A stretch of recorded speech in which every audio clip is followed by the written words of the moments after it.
actually meeting in person and practicing social distancing and do our episodes via Zoom for the foreseeable future.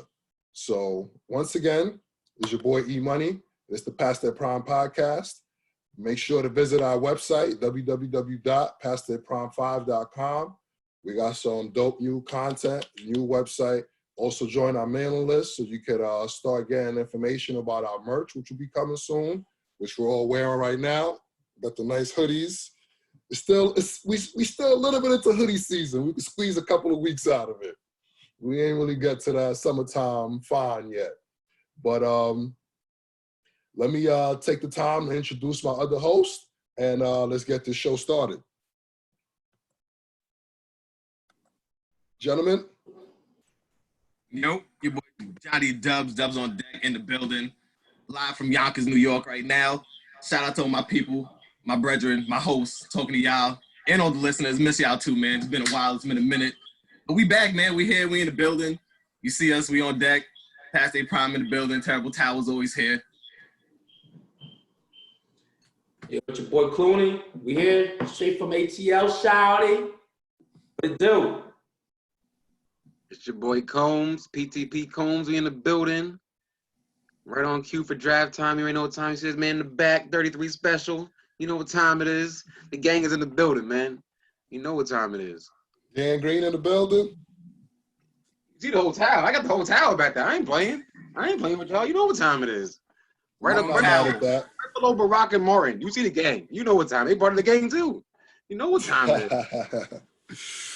All right. Well, with that said, let's get into it. The NFL draft just took place, started on Thursday and ended yesterday, which was Sunday. Today is Monday for us. And the number one pick, as expected, was Joe Burrow. And let's take some time to go into the draft. We each got our favorite teams. You know, I'm repping my Chargers. We got the Steelers. We got the Eagles. And we got the lowly New York Jets. The intro.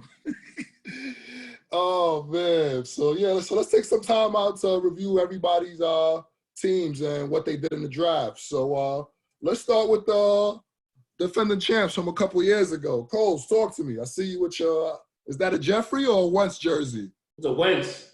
My boy. Okay. You know, the Eagles did a lot of good things this draft. Brought a lot of speed through trades and picks. First of all, let's start with the one of my sleepers.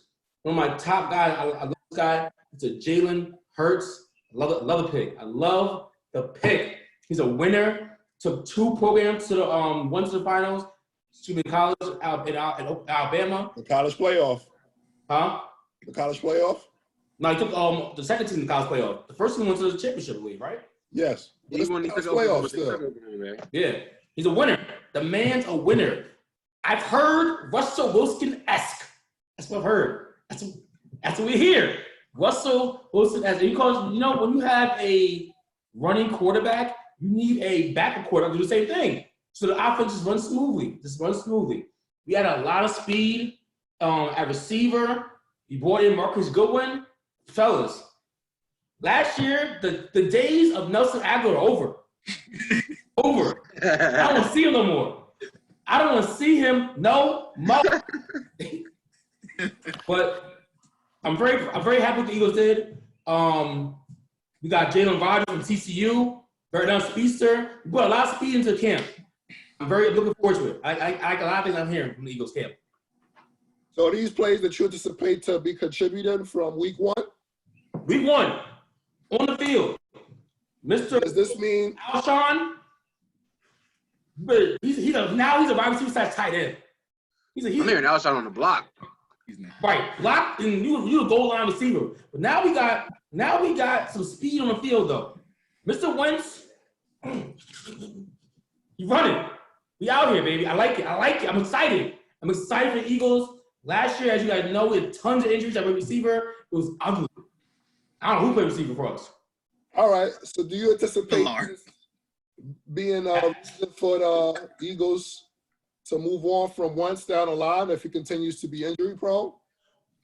I mean, second-round pick on a player that you don't foresee playing in the future? I mean, I think that Jalen Hurts is. You know what it is? We now have competition at the quarterback position. There's a competition now. Of course, it's Carson Wentz's job to lose, but just having a competition behind it elevates everyone involved. Healthy competition. And who knows? If Carson Wentz gets hurt, Jalen Hurts comes in and hurts the defense, I need a pick. I'm not afraid to trade him. I'm not afraid to trade Carson Wentz, my point. You're not afraid to trade anybody. This is for the fact of the matter. Say that. Hey, I mean, unfortunately for running quarterbacks, I mean, Carson Wentz got hurt early, and I don't know if he can run anymore. If he can't run anymore, I need his accuracy to go up. And we'll see. Okay. We'll see. Like that. Combs, talk to us. As your resident Jet fan, I didn't love what the gang did at draft. Mekhi Becton, our first pick, was more of a project at left tackle. When we could have had a sure thing like Jerry Jeudy, CeeDee Lamb, Mr. Ruggs, you know. You could have had a more sure thing at the receiver spot, one of the top 3 on the board. Instead, they took Mekhi Becton, who's a big man, a very big man, 6'7", 350, 360, I believe. He's an old school left tackle, you know. And in the new era, you have quick, good feet left tackle that can move. He's an old school pile driver. He'll move you downfield, mountain grader. So I didn't love that pick, especially when our second pick, Denzel Mims, he has good size. He's like Josh Gordon. Oh, how do I describe? He's probably Josh Gordon, like super diet. I'll say that. Coming out of Baylor. Super. If you look at it, if you put them side by side, they're probably the same size, same weight. Maybe Josh Gordon's a little thicker, maybe now, I guess, because he's been in the league a little longer. But coming out of Baylor, they're probably a similar size or whatever. But he doesn't have the balls because Josh Gordon had at Baylor. Denzel Mims. He's a freak athlete, but he doesn't have the hand skills, the freak combination of getting open like that. So I didn't love the pick, especially since my boy Michael Pittman went early to the Colts. T. Higgins went early to the Bengals. Claypool went to the Steelers. So I thought the Jets really swung and missed in the second round, actually, getting some more weapons for Sam Darnold. We drafted Samaje Perine little brother, little Michael Perine out of Florida. So he's a nice little receiving back. Give us some catches out of the backfield to spell Le'Veon. But what really caught my attention was the Trent Williams trade, the 5th round, the 3rd round pick. You know, as a Jets fan, you know, we could have made that trade actually ourselves, had a left tackle, then drafted a top flight receiver for Sam, and then even drafted even move out or take another tackle in the second round or something like that. But we'll see. I mean, a lot of projects out there, a lot of projects. I'm more of a short thing guy for the draft, but we got a lot of projects right now. So we'll see.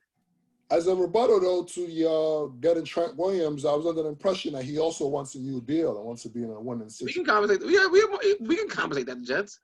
I don't know if you look at the roster. We're not paying too many people. You see the Jets roster.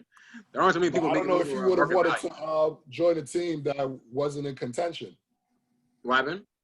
I don't think he wanted to join a team that wasn't in contention. I mean, all right, I can understand that. That makes sense. Yeah, but they wanted to take that risk. Hey, man, I would have taken that risk. But seeing what even the Mekhi Becton, it's risky because he's a big man. And you see a lot of DNs, a lot of linebackers now and DNs now, or a lot of speed rushers. You don't see the old school bull rusher, Julius Peppers, or big DNs. You don't see a lot of those guys. You see a lot of quick TJ Watts, the Bosa brothers, all of the quick D linemen off the line of scrimmage attacking those left tackles. So we'll see if Becton has the feet to match the NFL speed of DNs and linebackers coming at him, but it's a risky pick in my opinion. Very risky. Very risky. Okay. So are you satisfied with the picks?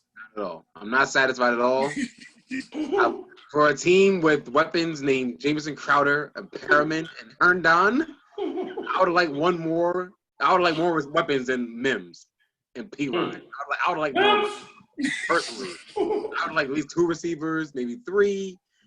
they had options out there. And for them to only draft one receiver and one running back, I was a little disappointed in that. So I mean, damn, the Raiders took 5 receivers. especially when you see the move that the Dolphins and the Patriots and the Bills are making. As a Jets fan, I am nervous right now, personally. I am very nervous, actually. Very nervous. Nothing new. You should be. I think you got a worst team in the division. Damn. What? Sorry? Yeah, I can't disagree with that. As long as he knows. Doug, you want to give us a little Steeler report? Yeah, man, I'll keep this short. I don't know how you got so much information out of the Jets. I don't know how he does it. It's so extensive. Like, I don't know how he does it. Like, every time. It's amazing. I broke it down. You did. I appreciate you for that. But in short, with the Steelers, we wide receivers we didn't have a first-round pick, so second round, we picked who Combs alluded to earlier, Chase Claypool out of Notre Dame. I like him a lot. He fits the mold. Actually, he doesn't fit the typical mold because Steelers are typically like short, fast, twitchy receivers. And kind of like this guy, well, I guess kind of starting with Juju being a little bigger than AB. And then this guy coming in, he's 6'4", 230, running a 4.4, and those numbers are, for the combine, very Calvin Johnson-esque.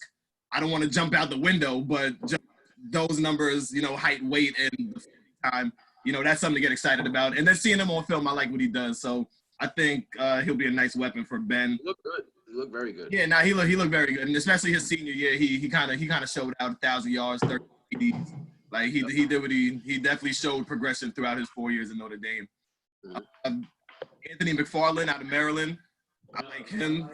I'm not sure what his role is gonna be because, I know we still got Benny Snell back there and whatnot. From what I see on film, they're kind of the same mold of player. But another one, he's fast. He runs a 4.4. He's twitchy. I'm not sure if he's a run between the tackle guy. He's shown a little propensity to catch out the backfield, but again, he's definitely going to be a back, definitely like Conner insurance. He's James Conner insurance to a degree. Okay. And then Antoine Brooks, the safety that we got, also from Maryland. I liked him. He looked good. He, from what I seen on the tape, he gets to the ball.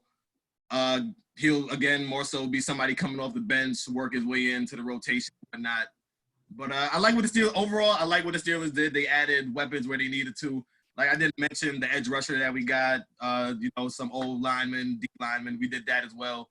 But just in terms of adding some weapons around Ben, I do like Claypool, number one. I like that as the top pick. I like, so just based on that, I like what we did overall. Okay.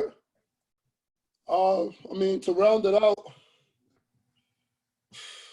whoever's on the IG Live with us, the Chargers picked Justin Herbert.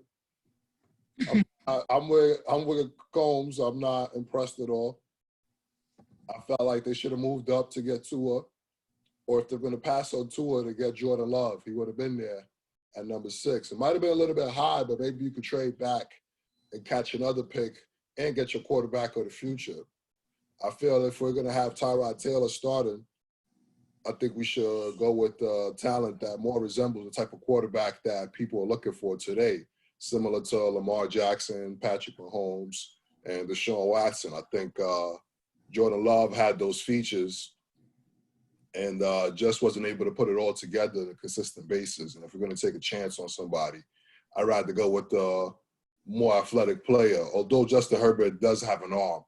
But I just don't see him translating to the professional game and being able to really read defenses at the level that he needs to and being able to dissect the game that way. But we do have some speedsters, so it's possible that he could just go long all the time and get it rocking. But I'm not really buying that.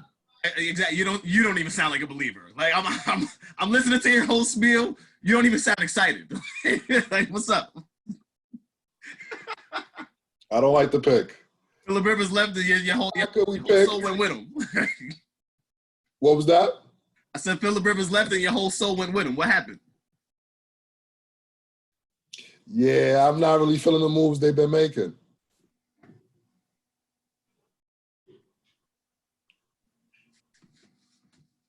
I think the biggest thing about Herbert was in a division where you got to play Pat Mahomes twice a year and win the division out of him, is he the Pat Mahomes beater? That's a question about Mr. Herbert. Well, clearly nobody's a Pat Mahomes beater considering he just won the chip, and the NFL MVP. So nobody is that. So why the hell would I think Justin Herbert's going to be? No. Well, That's unfair expectation, I feel. I wouldn't put that on him. Well, coming from I want to see what he's going to come and do as being the kind of the backup guy. Because I guess Tyrod is kind of doing what he did in the Browns. Just giving you a couple games and then insert the rook. I don't know what the plan is. So do you eat? 1 second, I got to pause the recording. Okay.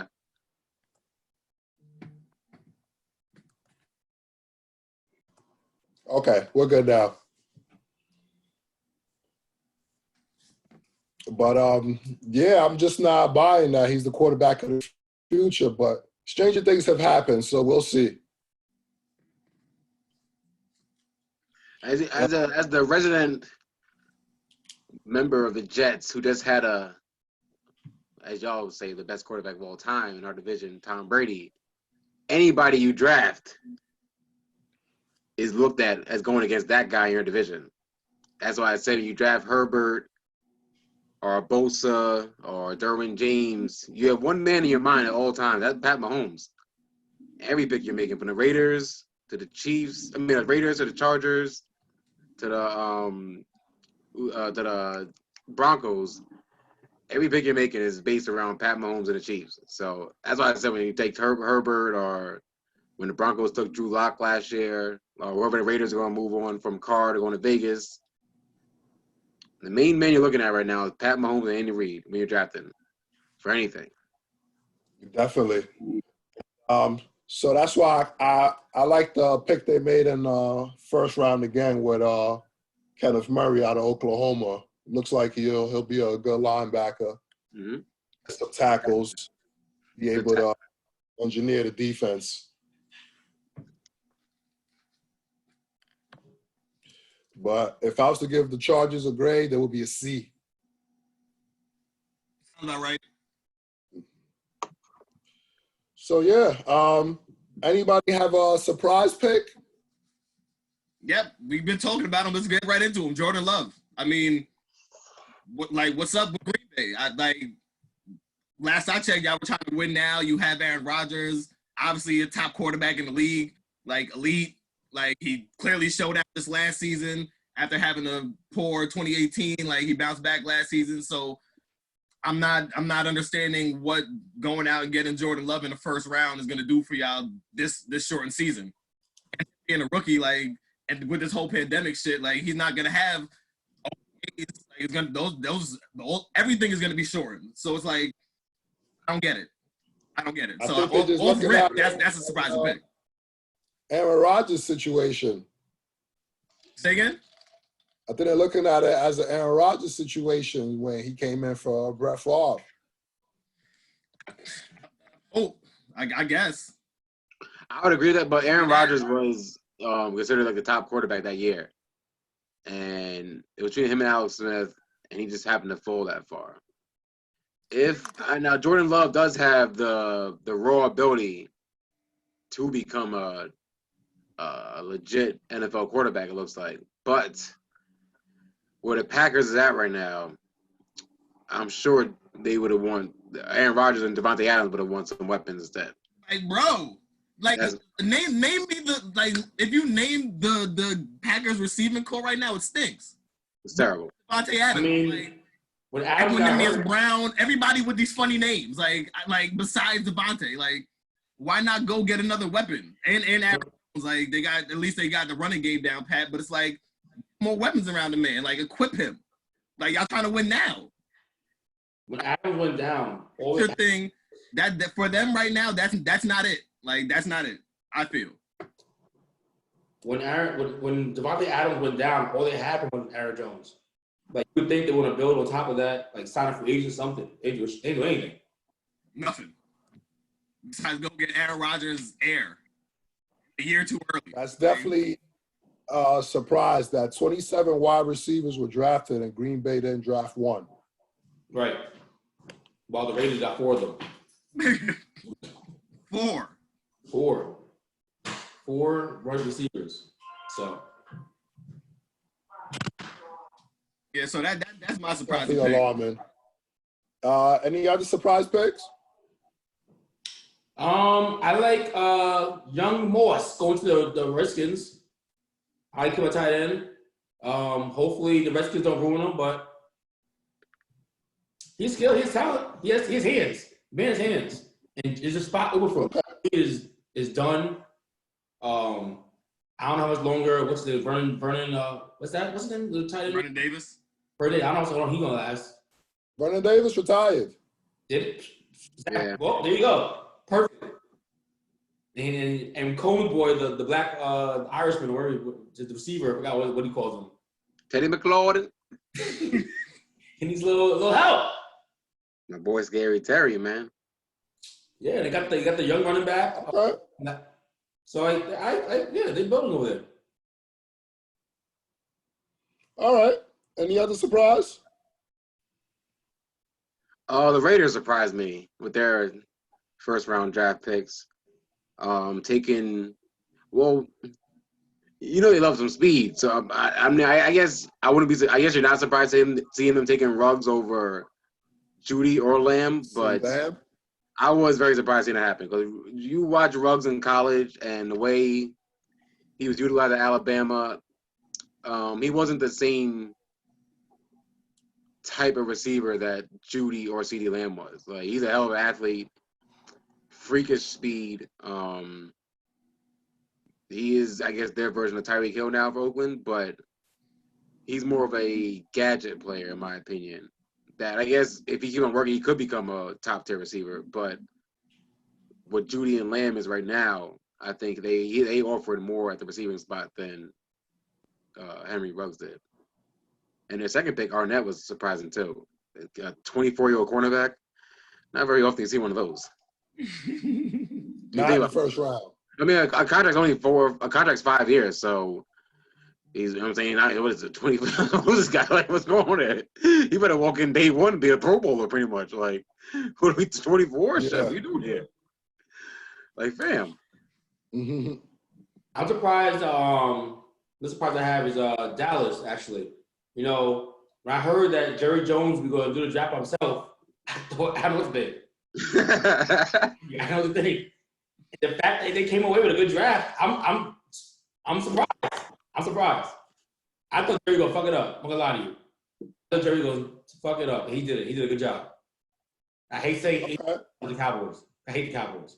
Well, CeeDee Lamb had his name all over it. He wasn't passing on that. Oklahoma, Yeah. CeeDee Lamb, like, hold on. We don't even need a receiver. Everything I ain't went passing together, on that. It all added up. Facts. I ain't passing on CeeDee Lamb. All right. What is your bad pick? Oh, 1 second. Talk to me, Doug. I wouldn't call it a bad pick, but it was also kind of surprising.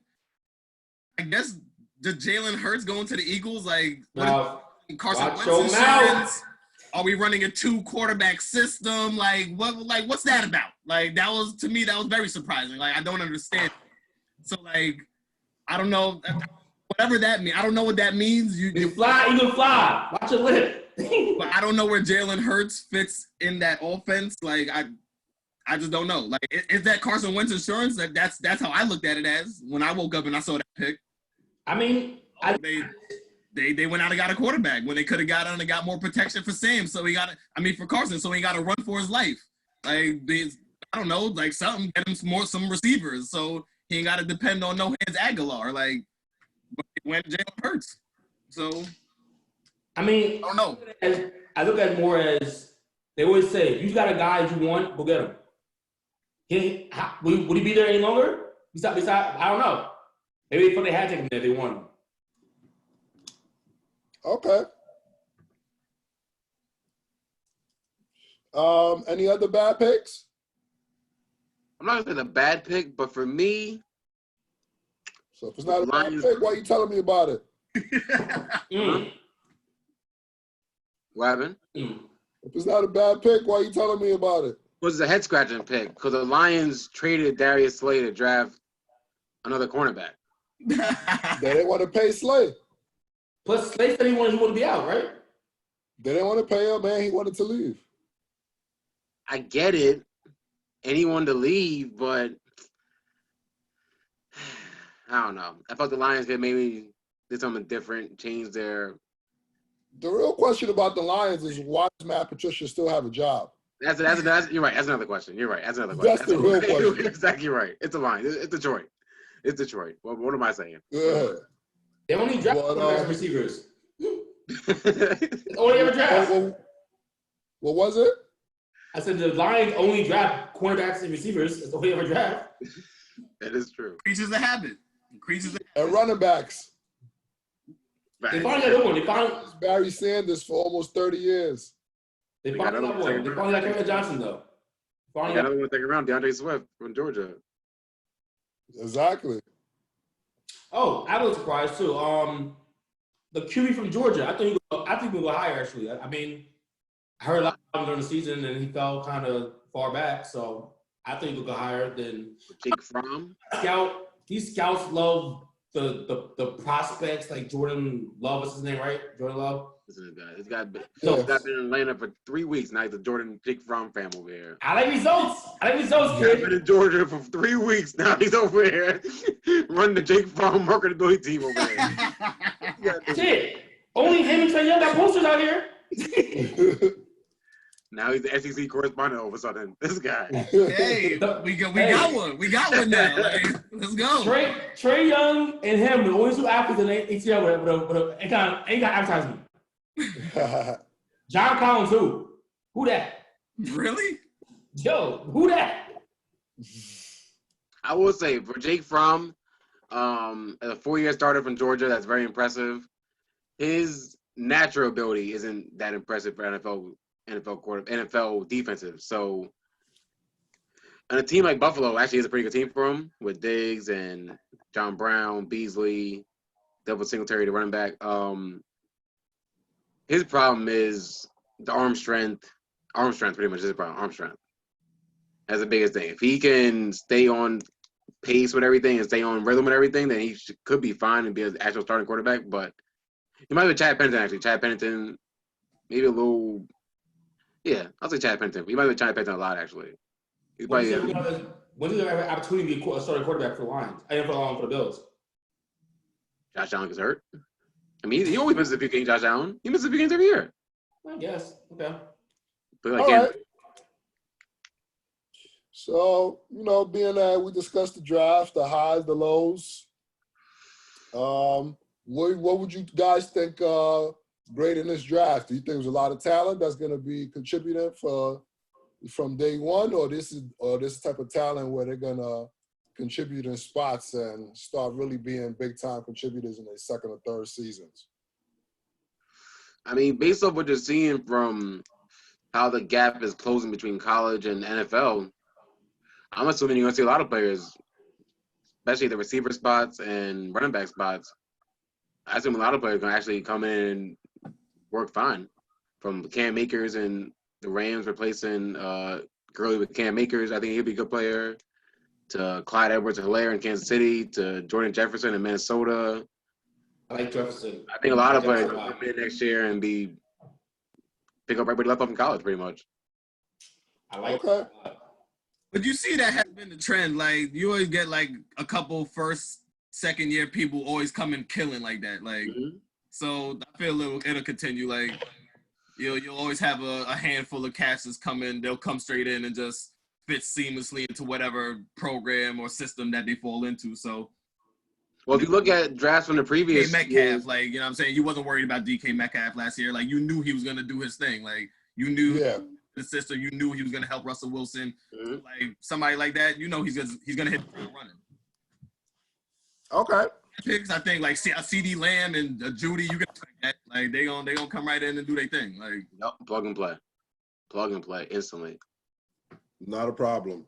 Do we have any offensive rookie of the year predictions? Jefferson or the guy from LSU with the Chiefs. Clyde? I thought that was a bad pick, but we'll see. We'll see. All right. So moving on. Due to the pandemic, we've been getting some great content. I know a lot of y'all been binging on Netflix, and including that, we've been getting this last documentary on last year of 97-98 Chicago Bulls.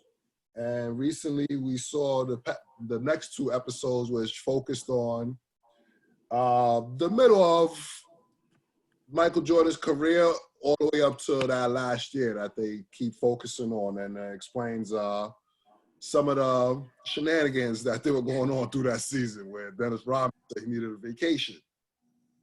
So, gentlemen, you guys want to add to this? First of all, I love this documentary. It's been a long time coming. It came out at the perfect time. The people needed it.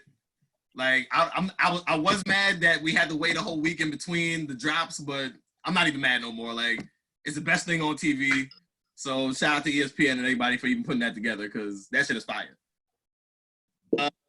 In terms of what you were talking about, that shit is hilarious. Like, I think that shit is hilarious. Like, and my thing is, like, coming from that, like, we know Jordan. Like, we've watched enough Jordan, at least from like the end of that first run on. Like, we've seen like a great bulk of his career, so we're very familiar with like at least the Detroit part of that story. But like, receiving that, like, hearing all the backstories, like Rodman going to Vegas for like go to like the need to go to Vegas, like that shit is hilarious. Like, and the thing is, you can't even do that with none of the players today. Like, I wouldn't trust none of these players. Maybe LeBron, but like, Ron want to do that though. He wouldn't do it, exactly. But like, yeah, but exactly. A live wire today, I can't trust nobody doing that. So like, it just showed you. Yeah. This documentary is showing you like, just it's really the stark difference between the league back then and the league now. Like, from mad different aspects, like from the money to the player-coach interaction to the player interaction. Like, it's showing you mad different layers, and it's giving all these new cats who call LeBron and Kobe the GOATs. It's showing them who the real one solidified GOAT truly is. Like, so I love the documentary. Okay. Shout out Dennis Rodman. He's the real GOAT. Real talk. He's a real GOAT, Dennis Rodman. He's a legend. He's a legend. He's a legend. Legendary. Yeah. I had a little. Love it. I had a slightly negative take on the documentary. Not a documentary at all. Just like watching like old footage and like watching the guys talk. It's like, it's not basketball. It's like backyard wrestling. Like Bill Lambier. If you really think of that Pistons team, it was Joe Dumars, it was Isaiah Thomas, and then they had the Dudley Boys. Breaking table people's backs and shit. I'm like, yo, this isn't basketball. It reminded me of going to the park, playing this old dude, they can't beat it, they just fuck you up. It's like, yo, that's not basketball. But it also shows me like, yo, LeBron, like Jordan's the GOAT. Like he's over here like he's laying up 3 guys trying to take his head off. Like, and not even complaining about it. Like, nah, I need more. I want more. I need more. And you don't have enough. No, I'm trying to think. There's not many players in today's basketball that can take that kind of punishment without not complain about it. It's a different mindset. But besides that, it's wonderfully produced. The throwback commercials are great. Like it's just overall, it's a great product. Like to watch. I agree. All the stories are great. The videos are great. All the tough tenacity is great. Seeing Zeke and the Pistons and all the old Bulls footage and stuff is all great. You know, I'm the guy from the new era and everything, you know. And watching that basketball compared to what I'm watching now, which I love now, it's a little different, I guess. You know. Yo. Little different? I ain't see one Duke Gold documentary. I ain't see one crossover yet. That's all I know. You're lying. Some Jordan. Crossover. He's lying. Crossover. You saw Reggie hit Jordan with the crossover in the clip yesterday. Oh, Reggie, stop it. You saw that. You saw Reggie hit him with the left. I'm not. Oh, that was left lay. Like, stop. That was nice. Going hate. That was. But a lot of stuff the Pistons did, I mean, if guys can shoot, they wouldn't be able to do that stuff, right? Am I wrong? Am I wrong? Am I I wrong? also know crossovers. All I saw was Bill Lambier, aka I'm just saying. the Effectiveness John of Bradshaw, Pistons was throwing that haymakers over here. Like, legit, the throwing Pistons punches were so over effective that here. niggas can't shoot. That bad with the Pistons was mad effective because niggas can't shoot. Right. How you start Charles Oakley, Anthony Mason's and Patrick Ewing? I don't know when the three-point shot became this devastating as it is now, but no one thought to have like more shooters on the court back then. Just Bill and Bam, Mahorn was just thugs. They were damn near ain't basketball players. They were just thugs on the court. Mahorn, we put in Mahorn, Rodman, Sally, and Lambert. They ain't make one basketball move all time. They ain't seen one basketball move yet. At the same time. At the same time. I ain't seen a box. I ain't seen not one basketball move yet. Hook shot, nothing. All I see is them with mad elbows. They threw the elbow to Horace Grant's rib kidney over here. Like, yo. Stop it. Let's not act as if Horace Grant didn't throw mad salt on that. Like, he got hit in the ribs. Like, fell to the ground. Like, Horace, he didn't get hit that bad. Like, cats is getting their heads taken off. Like, relax. They got the ball. Relax. Like, You got a little rib tap. But the basket. Oh, this elbow. What are you talking about? Yeah. Like, yo. But my main thing is it shows a stark difference between the fact that this hand check stuff that these players now cannot deal with, bro, that shows the elite capacity and capability of these players back then, bro. Especially Jordan. Like, bro, if you were watching it yesterday and you were watching the defense that the Pistons were playing on them, and even when Homie explained how when they went to the corner, they threw two at, or when he went to the threw two at him, they trapped him down there. Like, they shaded people to him, did mad different schemes for the Jordan rules. And this man was still able to get shots off. I'm seeing a play, man is driving from the left wing, from the right wing, to the center of the court. Joe Dumars grabbing his arm, bro. And the man still shook it off, got the shot off. They didn't call a foul. It went in, and he's just running back. Like, cats nowadays, cats will be crying. Like, cats will literally stop be crying to the ref. Like, yo, ref, you didn't see that? And this man is literally out here putting weight on, getting brolic, because, like, yo, I'm tired of taking L's. Like, and that's just, again, yo, the difference between just the mentality of cats back then and cats now, man, like, you can't tell me that era wasn't better. Like, you can't tell me it wasn't better in terms of just raw, authentic quality of basketball. Like, I get all the fancy shit now, all the moves, all the plays, all the schematics, the numbers, all of that shit is cute. I get it. It's nice. But, like, nah, man. Like, a James Harden would die in that era. He would die. He would cry about it.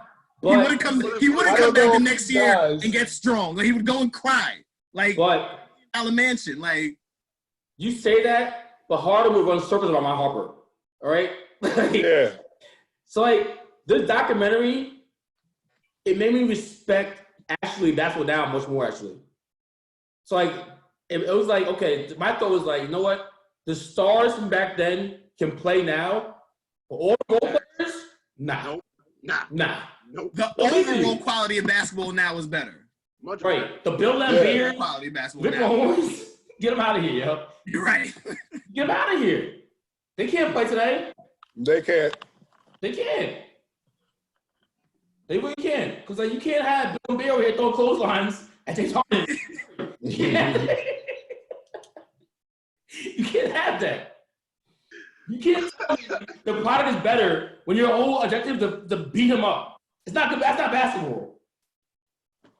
But again, you heard, even during the documentary yesterday, they were like, yo, the way players are like the worth of organizations, they weren't, even your star players, your players weren't worth that much back then. So, like, a hard foul, all right, whatever, get up, shake it off. Like, you're going to get paid $1 million for the year and you'll be good. Like, and that was it. Like, but cats like LeBron, who's generating billions for your organization and your team and all that, like, nah, you gotta protect them. So I understand it in that sense.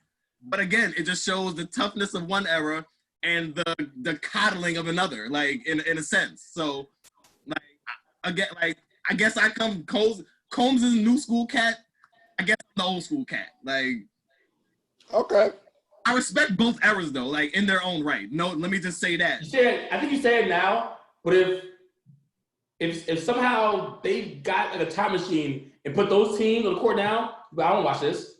I don't want to watch Big Van Horn clothesline fuck LeBron. I don't want to see. I don't want to see that. Those highlights of the '91 finals with that old ass Lakers team versus the Bulls. Right. Magic dribbling like Mark Jackson over here going right, foot left. The old right. man. Put him on the hip. Put him on the hip. What is this? That's Coach Vic. Hold on, time out. How old is Magic Johnson right now? I want to say that was his second to last year. What happened? He was on his way out. He talked about passing the torch and all of that. Like, he was on his way out. Yeah, he definitely was. That also brings me my next question.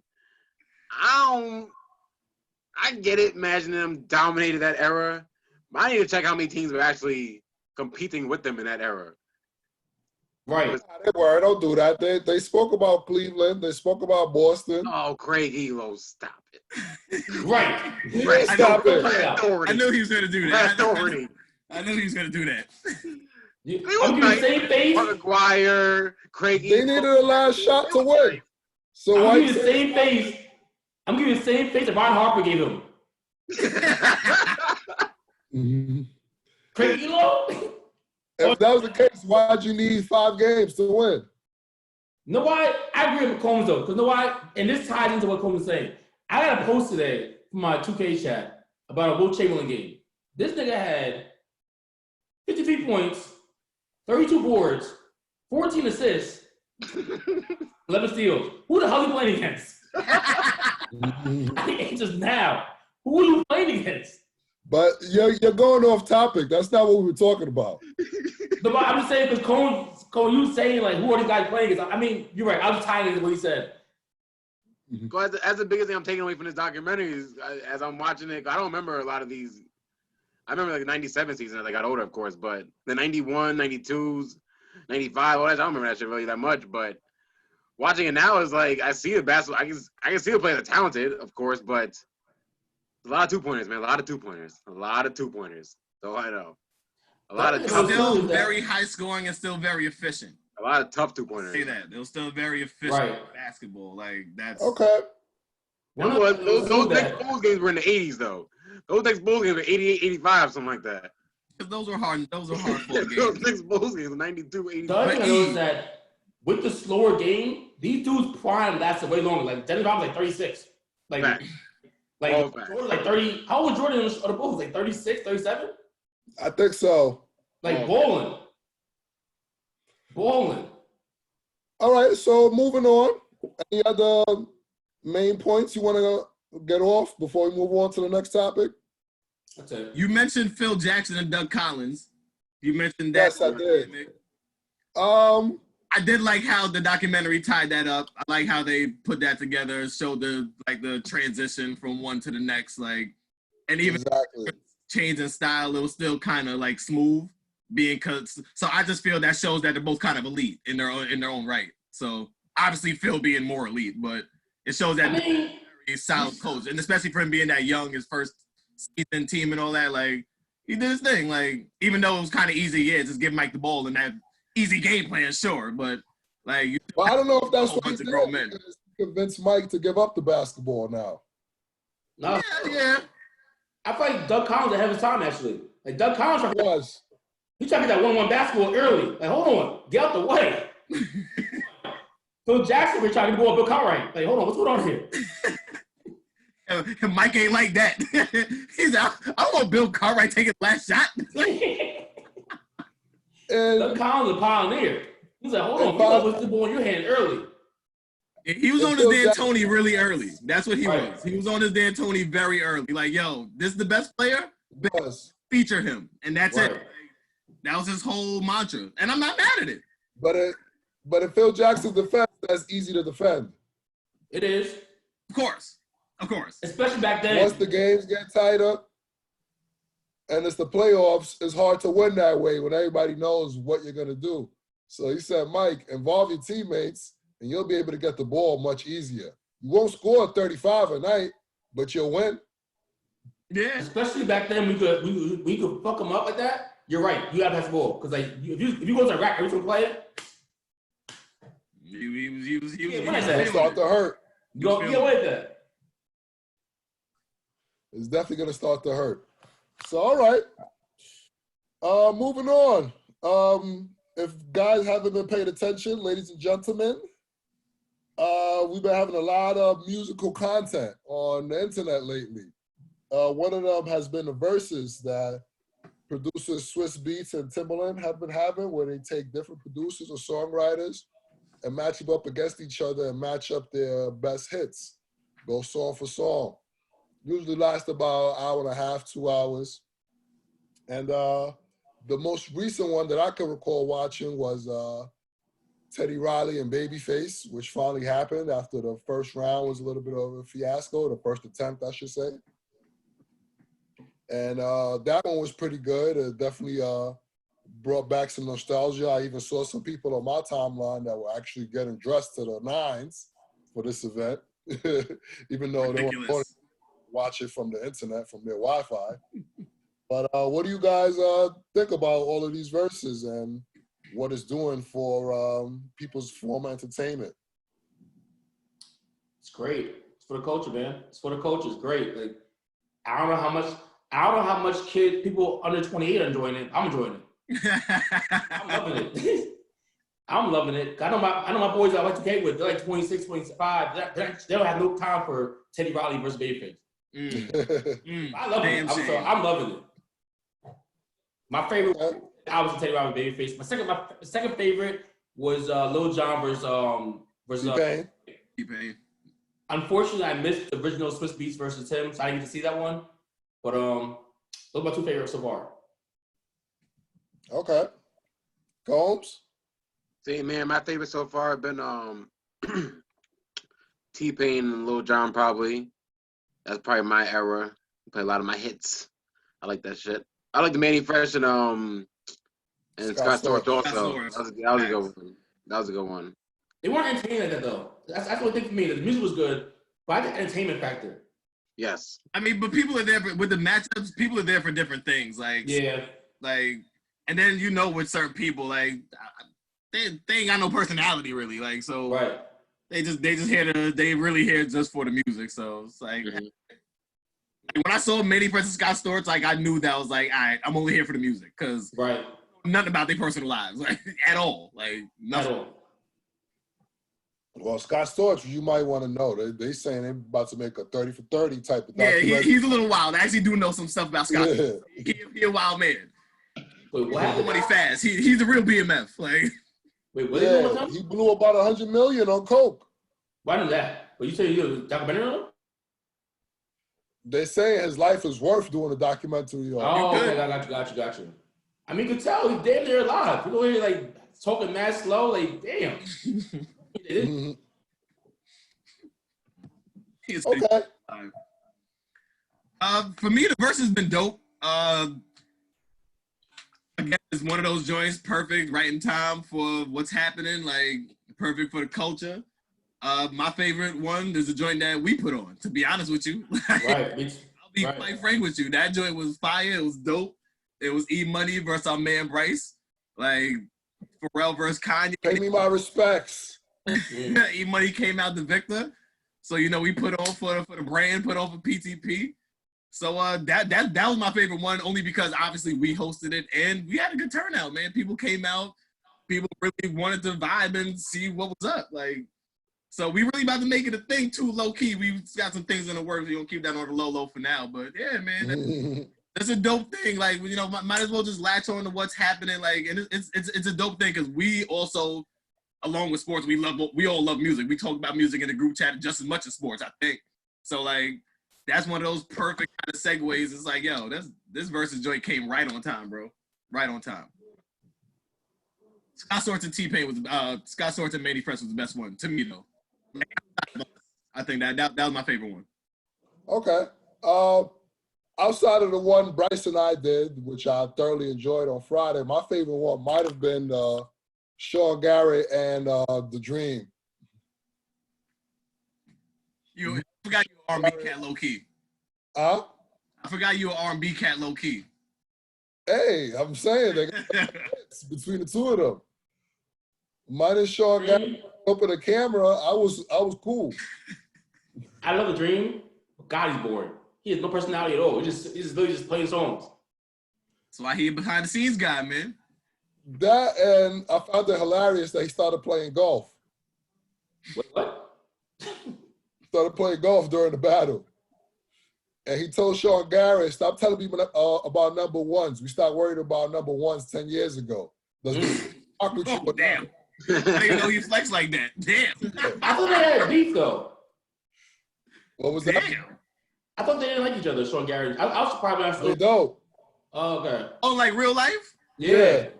I remember in an interview a couple of years ago, I think the Breakfast Club, like Sean Garrett was some Shade of Dream. Like they was like they were playing a game like Genius versus like In the Moment. And it was like the Dream. He was like In the Moment. I was like, damn, you a hater.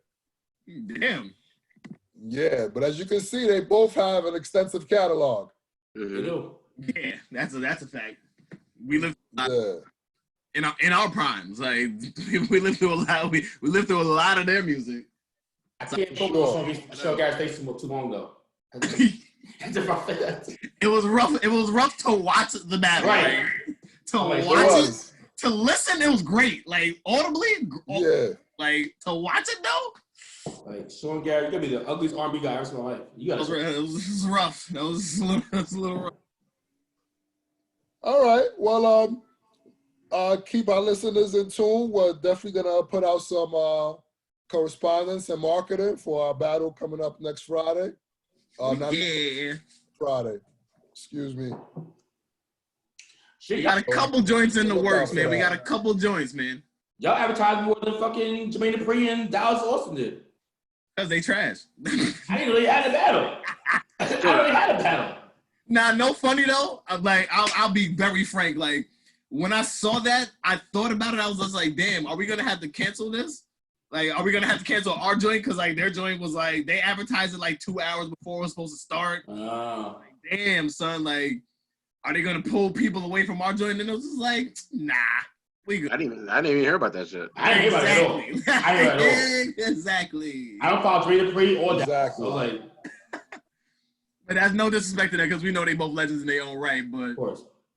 you know, there's certainly a lot of other better versus battles, and we gonna talk about that on Yeah, especially with Jermaine Dupri too. Like I like Dallas Austin, but I don't want to hear a bunch of TLC songs. Like you feel me? Yeah, like I love TLC, but I don't want to hear a bunch of TLC songs. Versus Jermaine Dupri playing Money in a Thing, fucking the DLD, what is all that, lean with it, rock with it. You know what I'm saying? I don't want to hear that being combated with No Scrubs or Waterfalls or something like that. Hey, I showed you. Use properly. Those clubs can win a battle. All right. Those Scrubs win a lot of battles, and Dallas Austin can battle a lot of people, but I don't want to see him versus Jermaine Dupri. Like, You right. Jermaine Dupri got a lot of rap songs. Like, got a lot of rap songs. That was they both bored at home. Like, all right, fuck it, this is something. that's exactly what it seemed like when it got set up. I saw They Diddy both promoted at 7:00. I was just like, wait, what? Why am I just hearing about this? Like, right. And Jermaine should be on the Versus Network with somebody big, to be honest with you. Right. And let me just drop this. I did see that they are really trying to do this Dr. Dre versus Diddy. That's like really trying to get put together. How y'all feel about that? Love it. That'll be dope. Does Dre have the best for him? Let me say this. Let me say this. There was a lot of people hating, saying that it shouldn't be Diddy. It should be like a real producer, somebody who like really makes beats, kind of like Dr. Dre, so they can kind of really rival him in terms of a bit bigger catalog. Because Diddy's kind of just like Bad Boy though. he was like the Khaled before Khaled. Like he puts people together, and he's probably in the studio telling you, yo, this sounds like this and this sounds like that, but like he's not there drumming, making beats with you and at the soundboard. You know what I'm saying? Like that. I mean, have you guys watched the Netflix? So I've been binge watching the Netflix series Hip Hop Revolution. Okay. Oh, look at you. I'm surprised you're watching that. No funny. I watch everything now. All right, I'm watching everything. I watch every. You're right. Like, why did I put that past you? I got so much respect for Diddy. Like he's in the booth. He's in the sound booth. He's playing around. he had to learn.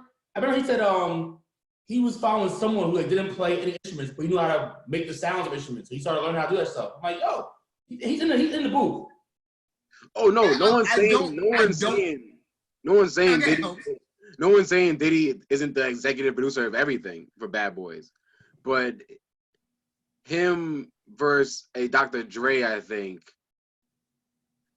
I don't know, it's weird because like you literally hear Dr. Dre playing every single beat and all the keys and everything on his records. And then, it should be Diddy versus 50 or something like that. Like that should be more so the joint. Like executive battle word. You know what I'm saying? I don't mind seeing Dr. Dre go versus Irv Gotti. But Irv also didn't make beats like that, did he? Irv made beats. Irv made beats. My thing about Diddy versus Dre is like, it's almost like two different eras of like Dre did a lot of work before Diddy even got started. Like I was rather see Death Row versus Bad Boys rather than Diddy versus. What do you mean Dre did a lot of work before Diddy got started? They're the same era. No, I mean like I feel like did a lot of work for NWA and for early Snoop and for early Tupac and for Tupac and Death Row. That's all 92, 93, 94. But that's like right when Bad Boy just got started though. That's like when Diddy only had Biggie. Then he started incorporating more things. Yeah, Biggie, he had Craig Mack. He did music with Jodeci, with Uptown Records, Mary J. That's all. You count all that, I guess, yeah. Why won't you count it? I think only Bad Boys. I wasn't thinking like Motown stuff like that. I don't know why. That's where he started. Because I just didn't. But I think of Jodeci. I didn't think Diddy. You're right. I thought Jodeci. I didn't think Diddy. All right. But yeah, I think that's a fair battle between the two of them. I'll definitely tune in for that. But knowing Dr. Dre, I'm not buying that. Facts. Not, bro. You know why? This is the only reason I buy it. Cause Diddy tweeted it. Diddy don't be tweeting. That don't mean nothing to me. It does to me. He don't be posting nonsense. So when he posted that, I said, "Oh, this really in the works. Like I like it." And Right. Teddy Riley after his battle too. Yeah, like right when everyone else got off. So remember at the end of the battle, Babyface won his own live and did his guitar shit, and then Teddy Riley did his own shit. His last song he did, Remember the Time. After Dre called Teddy Riley, he was talking on the phone. Yo, we need to get you in here, do this thing too. So like, it's in the works. I see it happening. So we'll see, man. Nothing else to do, man. Make it work. Put it together, man. Right. We gonna see. So, let's get to the overly anticipated past their prime candidates. Gentlemen, does everyone have a candidate? You have to. Yeah. First one. Yeah. First one back. This is episode Like 1. going first. Mine's real short. I'll go first. All right. As you all know, Georgia just reinstated opening things up. People started to scatter out. I thought people were scattering out. No. ATL's fully out. You know what I mean? Just video of people on a block, chilling, no mask. I personally went to a sofa restaurant yesterday to pick up some food. Some food talking to me, no mask on my face. I had to put my mask on quick. Hold on, bro.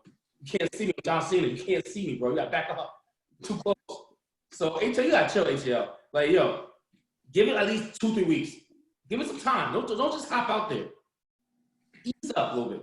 You gotta chill out, fellas. And the Georgia mayor himself has a problem. I don't know what it's not ATL for. We know that some people can't help themselves. It's Georgia. It's the mayor's fault of Georgia. Nah, it's the governor, not the mayor. Governor, excuse me. The governor. Governor. Because the mayor trying to put everybody back in the crib. Yeah. This bus trying to put people with butts back in the seats. You gotta chill out. You gotta chill out. Sit your ass home. That's my principle. My new home gotta chill out. All right. So the first candidate is Atlanta residents who chose to take advantage of essential places and restaurants and salons and barbershops opening up this weekend. Yo, I drove by the restaurant I was going to pick up food. Red Lobster was packed. I was like,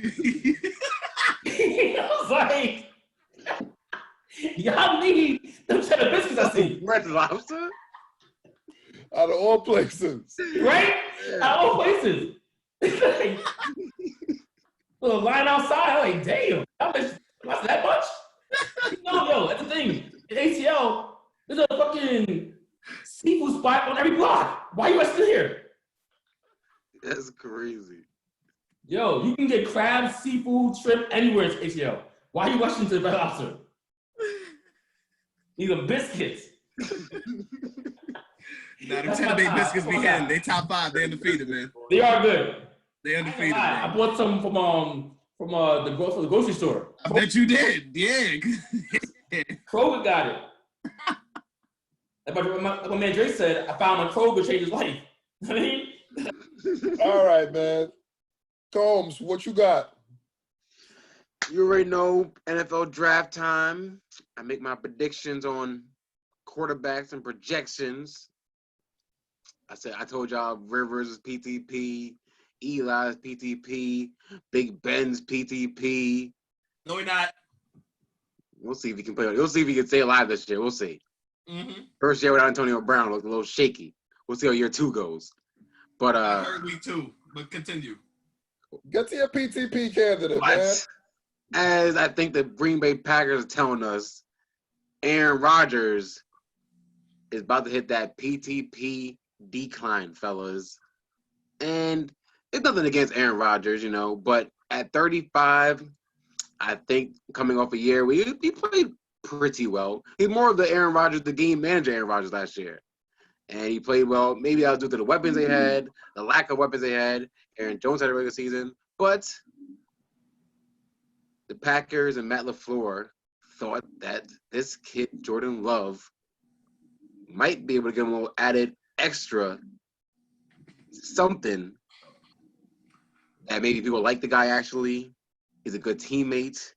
You know, you hear a lot of things about Aaron Rodgers that people in the building don't like him that much, you know. Hey, I'm not making this stuff up. I'm just reporting what I hear. But Aaron Rodgers, you know, I'm just saying. And the year, I look at my research real quick. The year that the Packers drafted Aaron Rodgers for Brett Favre, the Packers is coming up a 10-6 season. That next year, they went 4-12. Brett Favre had one of his worst seasons of his career with one young Aaron Rodgers in his rearview mirror.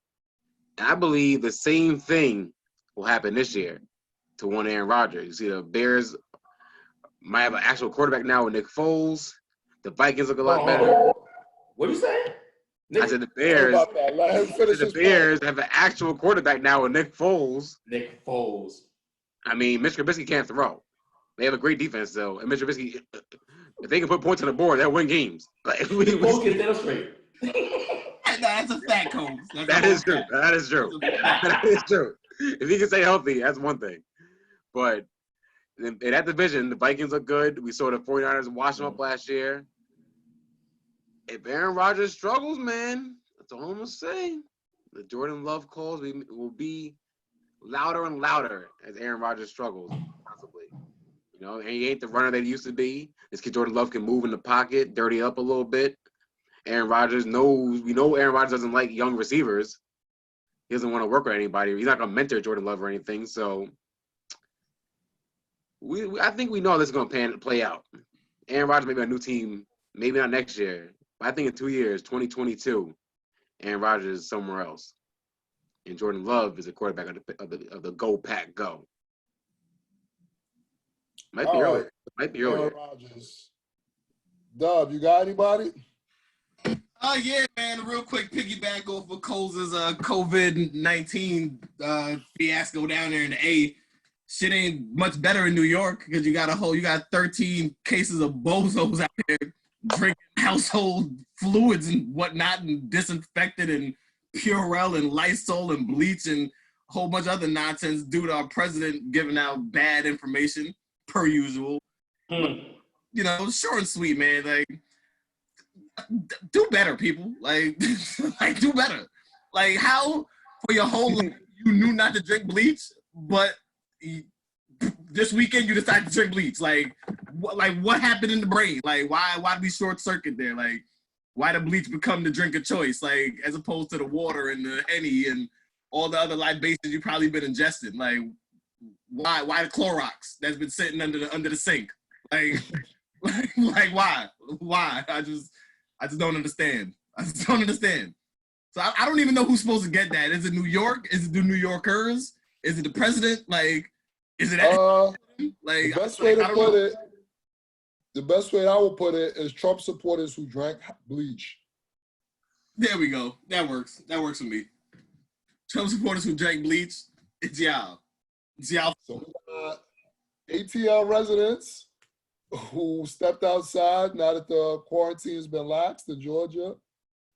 Aaron Rodgers, quarterback of the Green Bay Packers, due to Jordan Love drafting. The 13 cases of the Trump supporters drinking bleach. And I'm going to throw my own PTP candidate in there just to keep it old copacetic. Do that. Do it. My man out of Houston, the GM, Bill O'Brien, to be fired immediately.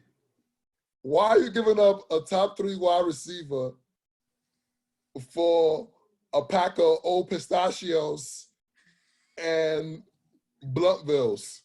What is going on? That's what he got back in return for DeAndre Hopkins. Especially when you look at what the Vikings got back. Pistachios and Bluntvilles. Especially when you look at what the Vikings got back for. Bluntvilles. Especially when you see what the Vikings got back for Stephon Diggs. It's not even close. And they got Jordan Jefferson with that pick, with that trade they got from Diggs. They got Jordan Jefferson right away. And the Texans got Randall Cobb.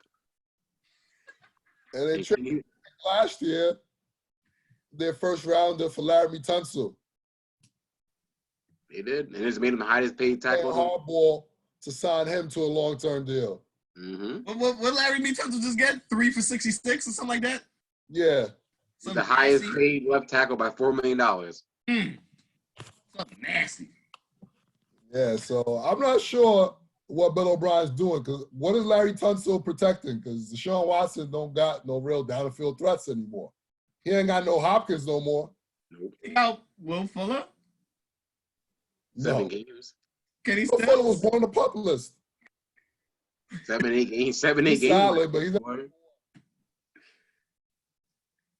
They got David Johnson now?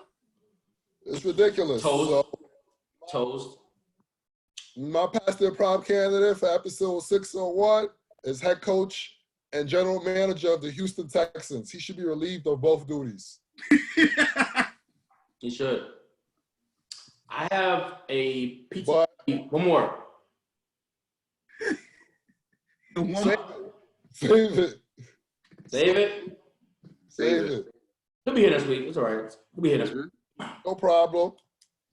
But the winner, and I don't even think it's even close, is the 13 cases of the Trump supporters drinking bleach. Past their prime candidate winners this week. And they're dying, so you can't beat that. What was that? I said they're literally dying, so you can't beat that. They're drinking bleach.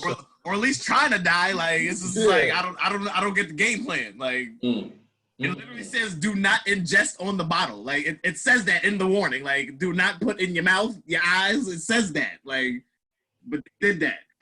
So shout out to them. Hey, they want to perish. That's their prerogative. That's I can't tell people what to do when the warning says what to do. Like I can't. What am I to do? Like I didn't even make the warning. I never thought the day would come where we have to tell people do not drink bleach as a remedy for being sick. Bruh, I thought that was only something you had to tell kids. Like, yo, Yeah. the bleach under the sink because it's not meant to be drunk. Like, you tell that to the 5-year-old, you gotta leave him alone for 5 minutes. Like, not the Precisely. chilling in the crib. Like, bruh. So yeah, so with that, that's our first episode of season 6, episode 601. It's in the books. It's your boy E Money, Past Their Prime Podcast. Don't forget to visit our website, pasttheirprime5.com, join our mailing list, and look out for our content on IG. We're also at Past Their Prime. Look for me on IG.